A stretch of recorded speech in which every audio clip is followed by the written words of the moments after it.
Განვიხილოთ კითხვართან დაკავშირებული საკითხები. ტერმინი კითხვარი სხვადასხვა მნიშვნელობით გამოიყენება. ზოგიერთი მკვლევარი მის ქვეშ მხოლოდ ანკეტებსა და საფოსტო კითხვარებს გულისხმობს, ხოლო სხვებს კი მასში სტრუქტურირებული ინტერვიუც მიაჩნია, როგორც პირისპირ, ისე სატელეფონო.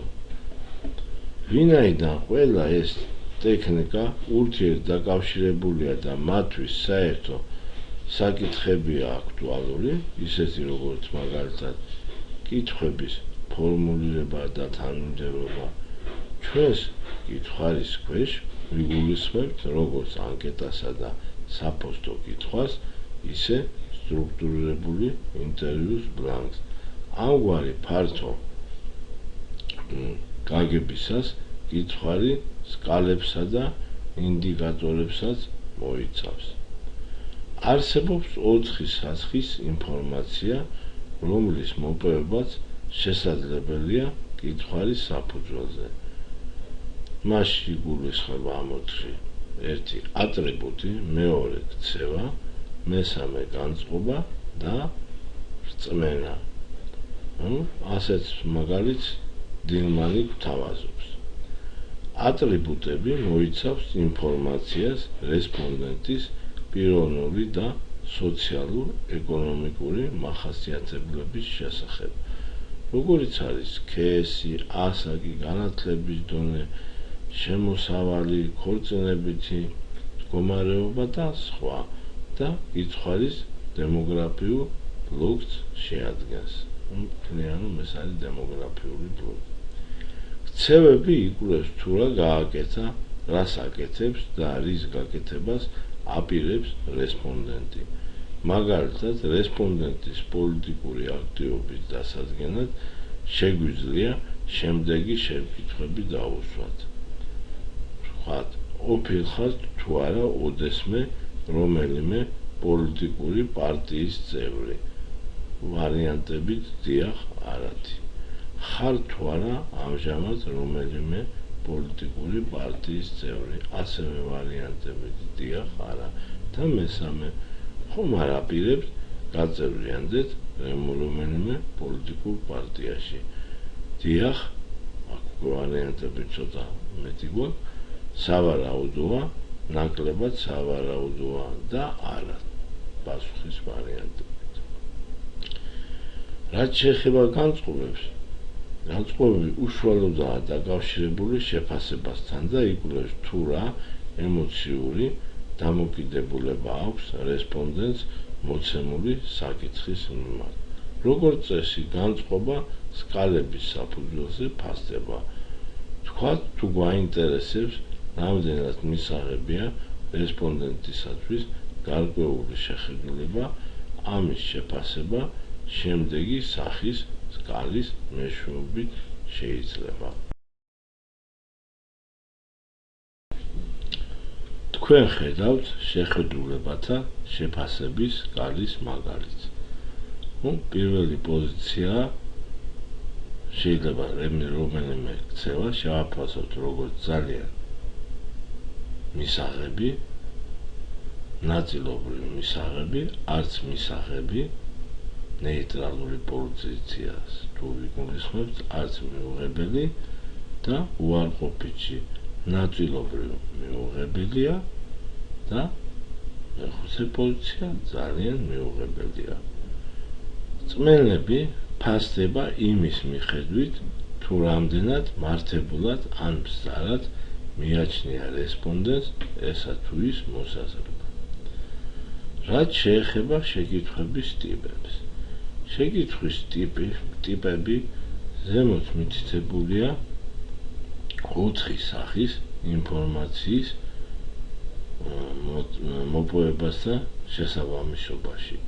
ტიპის შეკითხვების საფუძველზეა შესაძლებელი ამერიკელი მკვლევარების, როგორიც არის ნორმან ბრენდბერი და სეიმურ სანდმენი და ბრაიან ვენსინკი კითხვის დიზაინის გზის კვლევაში რომელიც 2004 წელს გამოქვეყნდა და ისინი აღნიშნავენ, რომ არსებობს შემდეგი ძირითადი სახის შეკითხვები: ნეიტრალური ქცევითი შეკითხვები, ქცევითი შეკითხვები, რომლებზეც პასუხის გაცემა რესპონდენტს აშინებს, განწყობის გასაზომი შეკითხვები, ცოდნის შესაფასებელი შეკითხვები, შესრულების შესაფასებელი შეკითხვები, ფსიქოლოგიური ტიპის შეკითხვები და დემოგრაფიული ტიპის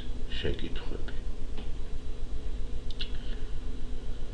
რაც შეეხება ნეიტრალური ქცევით შეკითხვებს, ყველაზე გავრცელებული სახის შეკითხვებია და ისეთი საკითხებს ეხება, როგორიცაა შრომითი აქტივობა, სხვადასხვა საქონლის შეძენა და მოხმარება, ჯანმრთელობასთან დაკავშირებული, დასვენებასთან თუ მოგზაურობასთან დაკავშირებული ქცევა, სხვებთან ურთიერთობა და ასე შემდეგ.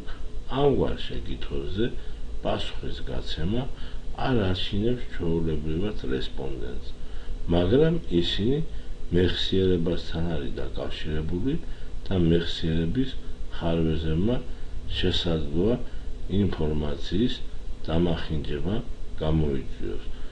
ნეიტრალური ქცევითი შეკითხვების მაგალითია, თქვენ ხედავთ მას, შემდეგი პირობითად ავიღოთ, როგორც წესი, სად თამაშობს ან ანტარებს თავისუფალ დროს თქვენი შვილი სიტყვაზე. ახსნიშნეთ ყველაზე ხშირი შემთხვევები და შემთხვევებს ხედავთ, არის 8 პოზიცია: სახლში, სკოლაში, სხვის სახლში, ეზოში, ქუჩაში, პარკში, სიტყვაზე ბავშვთა ჩათში, სხვა პოზიციები შეიძლება იყოს, მაგრამ უმეტესია პირობითად და სხვა მიუთითეთ.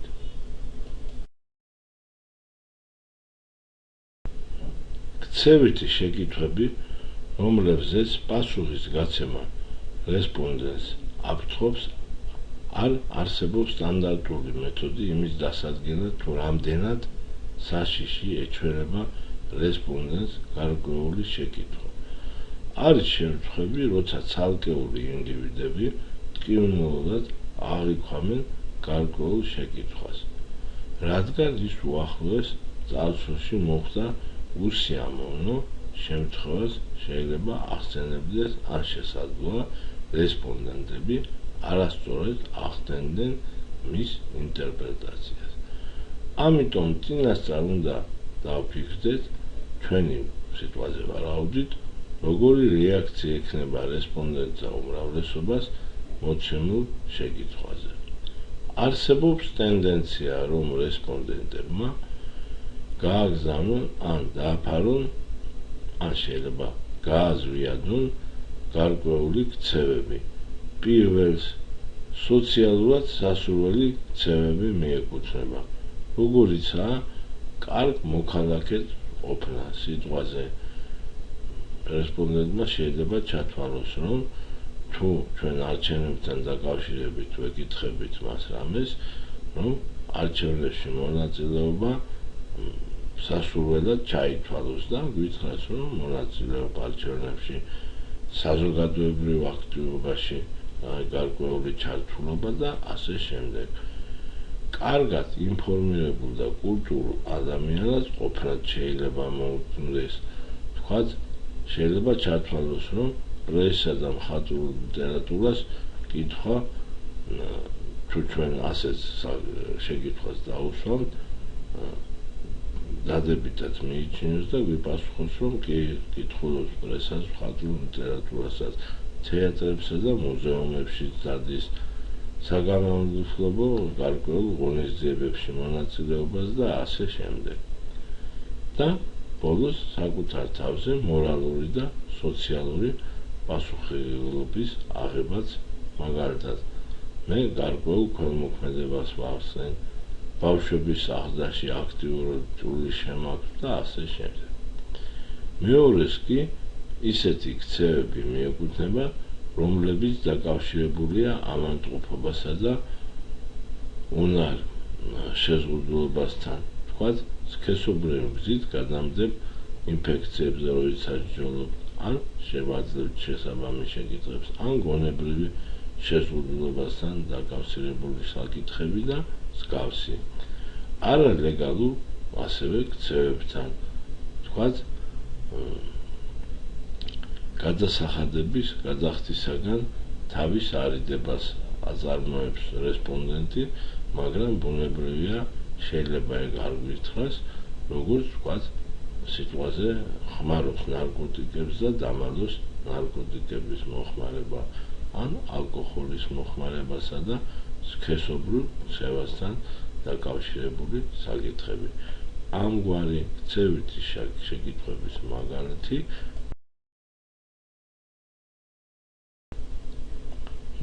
მაგალითისთვის მოვიყვანთ ალკოჰოლის მოხმარებასთან დაკავშირებულ შეკითხვებს.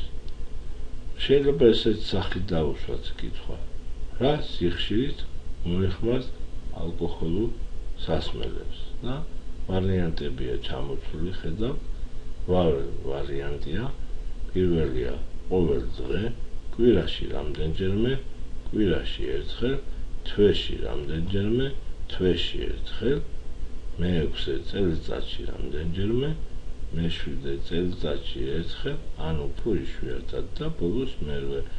საერთოდ არ მოვიხმარ ალკოჰოლურ სასმელებს. შეიძლება სხვა ტიპის გრადაციას მოსემულ და სხვა საკითხებთან დაკავშირებით.